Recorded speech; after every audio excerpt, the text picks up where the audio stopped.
네, 오늘 성탄 시리즈 두 번째 시간으로 성탄의 기쁜 소식이라는 주제로 하나님의 은혜를 나누겠습니다. 성탄은 우리에게 기쁜 소식입니다. 연말이 되면 크리스마스를 맞이하게 되면서 사람들은 모두 기뻐합니다. 연말이 되면 우리는 멀리 떨어져 있는 가족들을 만나서 기쁘고 휴일이 오면서 일하지 않아도 돼서 기쁩니다. 집을 성탄 장식으로 꾸며서 예쁘게 꾸미고 바라볼 수 있어서 기쁘고 산타크로스의 복장을 하고 선물을 나눌 수 있고 줄 수 있고 받을 수 있어 기쁩니다. 또 연인들은 함께 아름다운 연말을 지낼 수 있어서 기뻐합니다. 가게들은 이때 사람들이 많은 것을 사기 때문에 수입이 좋기 때문에 기뻐합니다. 그런데요, 이 기쁨과는 반대로 누구에게는 기쁨이 아닌 시간이기도 합니다. 다는 아니지만 적어도 어떤 이들에게는 연말이 별로 그렇게 기쁜 시간이 아닙니다. 군인 가족 같은 경우는 연말이 되어도 함께 있어야 할 가족이 함께 있지 않고 파견지로 가 있기 때문에 슬프고, 연말이라 다니는 직장이 더욱더 바빠지면서 남들은 쉬는데 나는 쉬지 못해서 슬프고, 경제적으로 궁핍해지면 많은 것을 사야 하는데 살 돈이 없어 슬프고, 크리스마스 장식을 꾸미고 싶지만 그런 생각조차 하지 못하고, 크리스마스 선물을 줄 수도 받을 수도 없는 형편이라 슬프기도 합니다. 연인들은 하필이면 연말에 헤어지게 되면서 크리스마스는 더욱더 그 연인을 슬프게 하고, 사업자는 날씨가 추워지면 그 추위 때문에 수입이 떨어지는 슬픔을 겪기도 합니다. 세상의 눈으로 보면 성탄은 누구에게는 기쁜 성탄이지만 또 누군가에게는 슬픈 계절입니다. 그렇기 때문에 모든 자들에게 세상이 바라보는 성탄은 온전한 기쁨이 되지 않습니다. 이럼에도 불구하고 오늘 말씀에서 성탄은 큰 기쁨의 좋은 소식이라고 이야기합니다. 세상이 바라보는 눈으로는 온전한 기쁨이 되지 못하지만 성경은 우리에게 성탄이 큰 기쁨의 좋은 소식이라고 이야기합니다. 왜 그럴까요? 오늘 10절을 함께 보시겠습니다. 천사가 이르되 무서워하지 말라. 보라, 내가 온 백성에게 미칠 큰 기쁨의 좋은 소식을 너희에게 전하노라. 우리가 멀리서 보기만 해도 성탄은 누군가에게는 기쁘지만 기쁘지 못할 수도 있습니다. 그러나 성경 속의 천사는 성탄이 온 백성에게 미칠 큰 기쁨의 좋은 소식이다 라고 전합니다. 왜 천사가 아기 예수의 탄생, 이 성탄을 큰 기쁨의 좋은 소식이라고 이야기하고 있는 걸까요? 첫 번째로 성탄은 모든 사람을 구원으로 인도하는 그리스도 주가 태어났기 때문에 큰 기쁨의 소식입니다. 성탄은 모든 사람을 구원으로 인도하는 그리스도 주가 태어나셨기 때문에 기쁜 소식입니다. 천사가 이 큰 기쁨의 소식을 전한다면 이어서 11절에 이야기하고 있습니다. 그 이유는요, 오늘 다윗의 동네에 너희를 위하여 구주가 나셨으니 곧 그리스도 주시니라.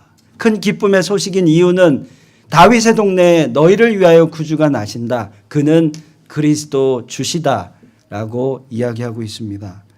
아기 예수님이 태어나셨는데 그는 인류를 구원하신 구주, Savior, Lord, 구주가 되신다라는 말입니다. 성경을 보면 볼수록 성탄은 놀라운 사건입니다. 그냥 연말이 되어 우리가 인조이하는 사건 이상의 놀라운 사건입니다. 예수님의 탄생을 통해 복음이 실제와 복음이 시작되었기 때문입니다. 복음은 굿뉴스, 복된 소식입니다. 좋은 소식입니다. 저와 여러분, 온 인류를 죄인에서 의인으로 바꾼 좋은 소식이 복음입니다. 성탄은 이 복음을 실체화하고 시작되는 그런 놀라운 사건입니다. 성경은 예수님을 만나기 전에 우리 모두는 죄를 범한 자라고 단호히 얘기하고 있습니다. 로마서 3장 23절에 모든 사람이 죄를 범하였음에 하나님의 영광에 이르지 못하였다라고 이야기합니다. 우리 죄 때문에 우리는 하나님의 영광에 이르지 못한 형편입니다. 인간은 영적인 존재인데 영적인 존재라면 영이신 하나님을 만나야 하는데 우리의 죄 때문에 하나님을 만나지 못한 그런 상태가 되었다라는 거죠. 이 죄의 문제는 우리 인류의 역사를 보면 볼수록 확연히 드러납니다. 또한 우리 각자의 삶을 조금만 들춰보아도 우리의 죄는 드러나기 마련입니다. 예수님 없는 우리의 삶은 죄인된 삶일 수밖에 없고 영적인 존재인 우리는 하나님을 만날 수 없는 그런 형편이 되고 마는 것입니다. 이 타코마 지역에도 많은 목사님이 계신데 참 좋은 소식도 있지만 좋지 않은 소식을 제가 듣곤 합니다. 이 죄의 문제에 대해서는 목사든 성직자든 성도든 누구든 예수님을 만나지 않으면 해결될 수가 없습니다. 제가 어느 성도로부터 지난 주간 전화를 받았습니다. 어떤 목사님 이야기인데요. 한국에서 5년 전에 많은 사고를 치고 이곳으로 도망 오신 목사님입니다.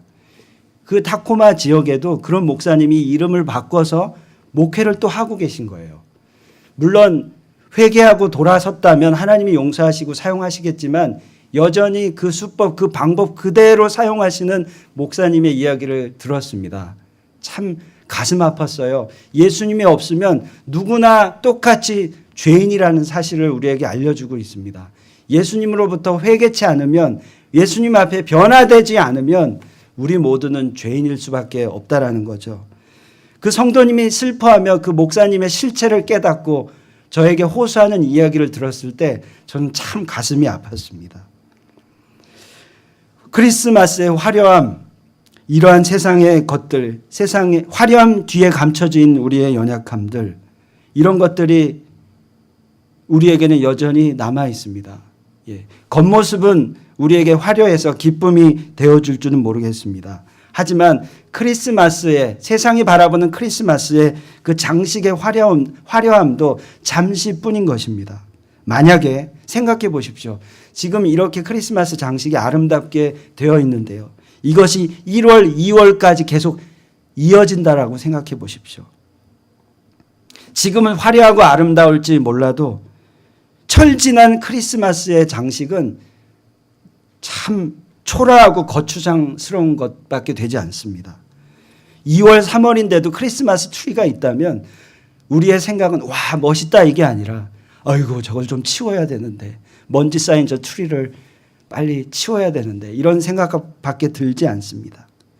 이처럼 치우고 싶어도 잘 치워지지 않는 우리 내면에 죄악이 있습니다. 떨쳐버리고 싶지만 떨칠 수 없는 죄의 본성, 이것을 끊으신 분이 계십니다. 바로 그분은 예수 그리스도, 이 땅에 오신 주님이십니다. 그분이 이 땅에 오셨다라는 것은 그렇기 때문에 큰 기쁨의 좋은 소식입니다. 아멘.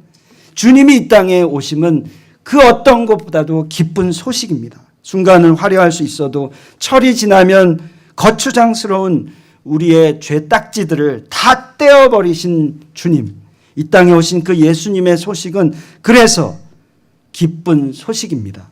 예수님을 영접하는 것은 신분이 바뀌는 것입니다. 말로만 예수님 믿습니다, 그게 아니라 나의 삶이 바뀌는 겁니다. 죄인에서 의인의 삶으로 바뀌는 겁니다. 할렐루야. 복음, 좋은 소식, 그것은 내가 변했다라는 소식이고 그것 가지고 주님과 동행한다라는 것입니다. 한 청년 형제가 결혼하고 자녀가 태어나 아빠가 되었습니다. 어찌 보면 아빠가 된다는 건 참 무겁고 힘든 것입니다. 하지만 두 아이의 아빠가 된 저 같은 경우도 절대 싱글의 삶이 그립지 않습니다. 왜일까요? 아빠가 되었다라는 것은 싱글의 삶에는 절대 경험할 수 없는 자녀를 가진 기쁨이 있기 때문입니다. 절대 저는 청년의 삶으로 돌아가길 원하지 않습니다. 지금이 너무 기쁘기 때문이에요. 두 아이의 아빠가 됐다라는 것. 살을 부비며 아들과 딸과 함께 시간을 지낼 수 있다라는 이 기쁨은 청년 때의 기쁨과는 비교할 수 없는 기쁨입니다. 예수님을 만났다라는 건 이거죠. 과거의 삶으로 돌아가고 싶지 않은 거예요. 왜냐하면 예수님과 함께하는 이 시간이 너무 기쁜 거죠. 살을 부비며 주님과 동행하고 대화하는 이 기쁨은 과거에 잠깐 화려했던 그 삶과는 비교할 수 없는 그런 삶입니다. 성탄은 이런 의미에서 기쁜 소식입니다. 주님과 함께할 수 있다는 것, 더 이상 죄인에서 멈춰져 있는 삶이 아니라 의인된 삶을 살 수 있다는 것이죠. 그것이 기쁨입니다. 그래서 우리는 진정으로 예수님을 만났다면 이렇게 찬양합니다. 내게 강 같은 평화, 내게 강 같은 평화, 내게 강 같은 평화 넘치네. 내게 바다 같은 사랑, 내게 바다 같은 사랑, 내게 바다 같은 사랑이 넘치네. 내게 샘솟는 기쁨. 예수님과 동행한다면 예수님이 이 땅에 오신 그 기쁨을 우리는 누리게 되는 것이죠. 첫 번째로 성탄이 우리에게 기쁨이 되는 이유는 예수님이 이 땅에 구주로 오셨기 때문이라면, 두 번째로 성탄이 우리에게 기쁨이 되는 이유는 하나님께 영광이 되고 땅에서는 평화가 되기 때문에 기쁜 소식입니다. 성탄의 기쁜 소식을 전하며 호련히 수많은 천군 천사들이 하나님을 찬양하기 시작합니다. 오늘 말씀 14절에 천군 천사들이 이렇게 찬양합니다. 지극히 높은 곳에서는 하나님께 영광이요, 땅에서는 하나님이 기뻐하신 사람들 중에 평화로다. 이렇게 찬양합니다. 천사들은 먼저 예수님이 이 땅에 태어나심이 하나님께 영광이라고 얘기합니다. 지극히 높은 곳에는 하나님께 영광이다. 이 땅에 예수님이 태어나심으로 말미암아. 왜일까요? 하나님이 영광이 되는 이유는 우리가 이 땅에 태어나신 예수 그리스도로 말미암아 하나님께 나아갈 수 있고 하나님께 영광 돌릴 수 있기 때문입니다. 히브리서 4장 14절하고 16절에는 우리가 하나님께 영광 돌릴 수 있는 예배의 특권에 대해서 이야기하고 있습니다. 14절을 보시면 히브리서 4장 14절, 그러므로 우리에게 큰 제사장이 계시니 승천하신 이 곧 하나님의 아들 예수시라. 우리가 믿는 도리를 굳게 잡을지어다. 우리 16절 같이 읽을까요? 시작. 그러므로 우리는 긍휼하심을 받고 때를 따라 돕는 은혜를 얻기 위하여 은혜의 보좌 앞에 담대히 나아갈 것이니라. 아멘. 예수 그리스도를 믿음으로 말미암아 이 땅에 탄생하신 예수님으로 말미암아 우리는 하나님께 영광 돌릴 수 있는 특권을 얻었습니다. 예수님이 이 땅에 오심을 통해 우리는 예수님의 이름을 부르며 지극히 높이 계신 하나님께 영광 돌릴 수 있는 그 기쁨, 그것을 누리게 됩니다. 우리는 예수님을 영접함으로 보혈의 피가 우리를 성결케 하고 깨끗게 합니다. 변화시킵니다. 그리고 진정한 참예배를 주님께 하나님께 드리게 됩니다. 예수님을 통해, 태어나신 구주 예수님을 통해 우리는 하나님께 영광을 돌리게 됩니다. 예수님 없이는 하나님께 나아갈 수 없는 연약한 자이지만 예수님과 함께라면 하나님께 나아가 영광 돌릴 수 있는 특권을 얻게 된 것입니다. 고린도후서 1장 20절에 이렇게 말합니다. 하나님의 약속은 얼마든지 그리스도 안에서 예가 되니 그런즉 그로 말미암아 우리가 아멘하여 하나님께 영광을 돌리게 되느니라. 그리스도 안에서 예가 되니 그런즉 그로 말미암아 우리가 아멘하여 하나님께 영광을 돌리게 되느니라. 예수님이 통로가 되어서 우리는 하나님께 영광을 돌리게 되었습니다.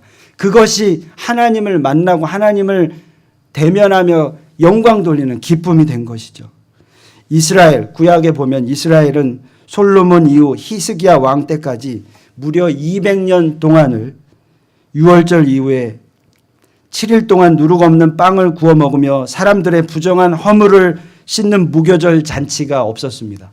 솔로몬 이후에 히스기야 왕까지 이스라엘 백성은 무교절 잔치, 제사를 드리지 못했습니다. 사람들의 부정한 허물을 하나님께 올려드릴 그 제사를 드리지 못한 거죠. 그 이스라엘 백성들은 무교절 잔치를 통해 하나님께 영광 돌리는 참 예배를 드렸습니다. 성결 회복, 예배 회복이 일어난 거죠. 그들은 그 예배를 드리며 참으로 기뻐하였습니다. 역대하 30장 26절을 보시면 그들이 얼마나 하나님께 제사를 드리며 기뻐했는지를 우리는 볼 수 있습니다. 예루살렘에 큰 기쁨이 있었으니 이스라엘 왕 다윗의 아들 솔로몬 때부터 이러한 기쁨이 예루살렘에 없었더라. 하나님께 온전한 예배를 드리며 이들은 너무나도 기뻐했습니다. 하나님께 영광 돌리는 것이 기쁨이었습니다. 우리는 하나님께 영광을 돌립니다. 누구로 말미암아요? 예수 그리스도로 말미암아 그렇게 하나님께 예배 드릴 수 있습니다. 예수 안에 축복이 있어 우리 안에 성결이 회복되고 창조주 되신 하나님을 만나고 그분께 합당한 영광을 돌리고 우리가 그분의 자녀됨을 기뻐하며 그렇게 드리는 예배의 기쁨은 그 어떠한 것과도 비교할 수 없는 기쁨입니다. 우리 예배를 통해 지난 한 주간도 우리는 실패자일지 모르지만 오늘 이 예배를 통해 내가 최선의 예배를 하나님께 드림으로 말미암아 내 죄가 깨끗하여지고 주님을 만나고 주님과 교제하며 그렇게 우리는 기쁨을 얻게 되는 것입니다. 예배는 하나님의 영광이 우리 가운데 임하는 것입니다. 하나님의 영광이 우리 가운데 임하는 것이에요. 그리고 예배는 정성입니다. 예배는 우리의 마음을 다 쏟아내는 것입니다. 사람이 많건 적건 내가 혼자 드리건 다 같이 드리건 하나님을 만나는 순간이기 때문에 우리의 마음을 다 쏟아내는 것입니다. 그래서 우리는요 예배의 목숨을 걸어야 합니다. 성탄 예수님을 통해서 예배 드린 특권을 받았어요. 그 특권을 누려야지요. 그렇다면 우리가 예배의 목숨을 걸어야 합니다. 저와 여러분에게 묻고 싶습니다. 여러분 이 예배가 여러분에게 최선의 예배입니까? 지금 드리고 있는 이 예배가 최선의 예배입니까? 최선의 것을 드리고 계십니까? 마음 드리고 계십니까? 그렇게 예배 드린다면 여러분은 그 어떠한 것도 바꿀 수 없는 기쁨을 누리고 계시는 거죠. 하나님이 이런 예배를 우리에게 허락하셨어요. 누구로 말미암아요? 바로 이 땅에 오신 예수 그리스도로 말미암아요. 그래서 성탄은 우리에게 기쁨이 되는 것입니다. 또한 천사들이 말했습니다. 먼저 예수님이 이 땅에 태어나심이 하나님께 영광이라면 그리고 이 땅에서는 하나님이 기뻐하신 사람들에게 평화라고 천사들은 말합니다. 땅에서는 평화. 10절에 오늘 말씀 10절에 천사가 말합니다. 성탄의 좋은 소식은 온 백성에게 미칠 좋은 소식이다 라고 말했습니다. 이 성탄의 기쁜 소식은 우리 자신뿐만 아니라 다른 이들에게도 좋은 소식이라는 거죠. 온 백성에게도 미칠 좋은 소식이라는 거죠. 그 말은 세상에 가진 자뿐만 아니라 이렇게 예배 드릴 수 있는 우리뿐만 아니라 모든 연약한 자들, 아픈 자들에게까지도 성탄은 기쁜 소식이라는 것이죠. 평화의 소식이라는 말입니다. 예수님이 태어나신 곳은 다윗의 동네 한 초라한 베들레헴이라는 작은 마을이었습니다. 그곳에는 아주 작은 아주 천시받은 그런 직업, 그 당시에 천시받는 직업이 있었는데 그것은 양떼를 지키는 목자의 직업이었습니다. 유대인들의 규례에 의하면 목자는요, 사람들이 목자하는 일은 부정한 일로 여겼습니다. 아주 천시받는 그런 잡이었습니다. 성탄의 기쁜 소식을 누구에게 가장 먼저 전해졌나요? 오늘 말씀 앞부분 보면 그 시대에 가장 천시받는 직업, 목자들에게 이 좋은 소식이 전해졌습니다. 이처럼 복음은 그 당시에 사회적으로 천대받았던 사람들에게 가장 먼저 전해졌다라는 것에 우리가 초점을 맞추어야 합니다. 저는 사역에 대해서 생각할 때 진짜 사역은 무엇일까 생각하면 이런 생각을 합니다. 진짜 사역은 그냥 행사로 끝나는 사역이 아니라 오늘 말씀처럼 약자가, 연약한 자가, 복음이 필요한 자가 복음으로 변화되는 사역이 진짜 사역이라고 생각합니다. 그냥 매주, 매년 있는 행사로 끝나는 사역이 아니라 복음이 필요한 자가 복음을 알고 깨달아 삶이 변화되는 사역이 진짜 사역이라는 거죠. 얼마 전 제가 읽었던 책 새바람 강한 불길이라는 책이 있는데요. 브루클린 태버나클의 교회 목사님이 쓰신 자서전입니다. 짐 산발라 목사님이 쓰신 책인데 그 책 속의 내용은 이렇습니다. 교회 안에 복음의 능력이 일어나서 마약, 도박, 홈리스들이 삶이 변한 이야기를 기록하고 있습니다. 그들의 삶이 변한 거예요. 일반 상식으로는 어떻게 저렇게 삶이 변할 수 있지? 라고 생각할 수 있는 그들의 삶의 모습이 변했다라는 것을 기록하고 있습니다. 어찌 보면 인생의 실패자들, 사회적으로는 왕따 당할 수밖에 없는 사람들이 복음을 만나고 깨달아 그들의 삶이 변한 모습을 책에 기록하고 있습니다. 마약 중독자가 찬양 인도자가 되고 스트립 거리 합창단 멤버가 되고 인생에 버림받은 자들이 예수님을 만나 변한 이야기를 담고 있습니다. 이거에 진짜 복음이라는 거죠. 성탄의 기쁜 소식은 온 세상에 온 백성에게 미칠 평화의 소식이라는 거죠. 그래서 저는 우리 교회 또한 이런 사역이 넘쳐나는 교회가 되기를 꿈꿉니다. 그냥 여유 있는 자가 나와서 예배드리고 또 한 주를 무의미하게 시작하는 그런 교회가 아니라 복음이 필요한 자에게 복음이 선포되고 그 연약한 자들이 복음을 깨달아 삶이 변하는 것을 누리고 볼 수 있는 그런 교회가 되기를 간절히 꿈꿉니다. 천사들은 성탄이 이 땅에 온 백성에게 미치는 기쁜 소식이라고 이야기하고 있습니다. 그렇다면 우리 교회 또한 그런 교회가 되어야 하겠습니다. 요즘 들어서서 우리 교회 주변에 홈리스들이 참 많이 있습니다.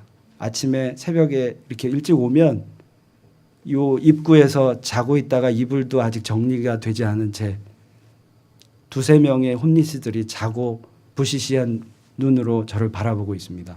그리고 요 길가에도 홈리스들이 자리를 잡고 있습니다. 제가 꿈꾸는 것은 저희 아내가 꿈꾸는 것은 우리 교회가 이들에게 복음을 전해서 이들이 삶이 변화돼서 이들 합창단을 세우는 것이 저희의 꿈입니다. 이들이 정말 복음으로 변화돼서 삶이 완전히 뒤바뀌어서 하나님을 찬양하는 도구로 사용되는 것. 그런 교회가 되는 것이 제가 꿈꾸는 우리 교회의 모습입니다. 여러분은 이 성탄을 맞이하면서 정말 이 복음이 여러분의 삶의 기쁜 소식이 됩니까? 나의 삶을 먼저 변화시킨 복음. 그리고 온 백성에게 미칠 그 복음이 여러분이 붙들고 있는 복음입니까? 생각해 보길 원합니다. 누구든지 부유한 자든 가난한 자든 예수님을 통해 하나님을 기뻐하는 자들이라면 그들에게 하나님의 평화가 임하게 될 것입니다. 이 얼마나 놀랍고 기쁜 소식입니까? 이 성탄의 기쁨을 누리는 것이 얼마나 소중합니까? 우리 찬양 가운데 이런 찬양이 있죠. 평화로다. 하늘 위에서 내려오네. 그 사랑의 물결이 영원토록 내 영혼을 덮으소서. 성탄은 그 평화가 하늘 위에서 이 땅 가운데 내려오는 것입니다. 온 백성에게 미칠 그 기쁨의 소식. 그래서 그것이 평화가 되는 것입니다. 그것이 진정한 성탄이죠. 말씀을 정리하겠습니다. 성탄은 금방 확 화려하게 타올랐다가 1월, 2월이 되면 초라하게 사라지는 그런 장식과 같은 것이 아닙니다. 성탄은 이 땅에 오신 예수님이 구주가 되는 기쁜 소식입니다. 또한 성탄은 하나님께는 영광이 되는 온전한 예배를 드리고 땅에서는 평화가 되는 기쁜 소식입니다. 그 기쁜 소식을 누리고 기억하고 붙들고 삶으로 살아내는 저와 여러분이 되기를 소망합니다. 진정한 성탄의 모습은 아까 제가 나눠드린 대로 저 가사처럼 평화가 이 땅에 내려오는 것이죠. 하늘 위에서 내려오는 그 평화. 그 사랑의 물결이 나의 삶뿐만 아니라 모든 영혼들에게 덮어지도록 우리가 하나님 나라의 삶을 살아야 하겠습니다. 우리 함께 이 찬양 하나님께 올려드리길 원합니다. 내 영혼의 그 깊은 데서 맑은 가락이 울려나네. 하늘 곡조가 언제나 흘러나와 내 영혼을 고이 싸네. 평화 평화로다. 평화 평화로다. 우리 함께 찬양하겠습니다.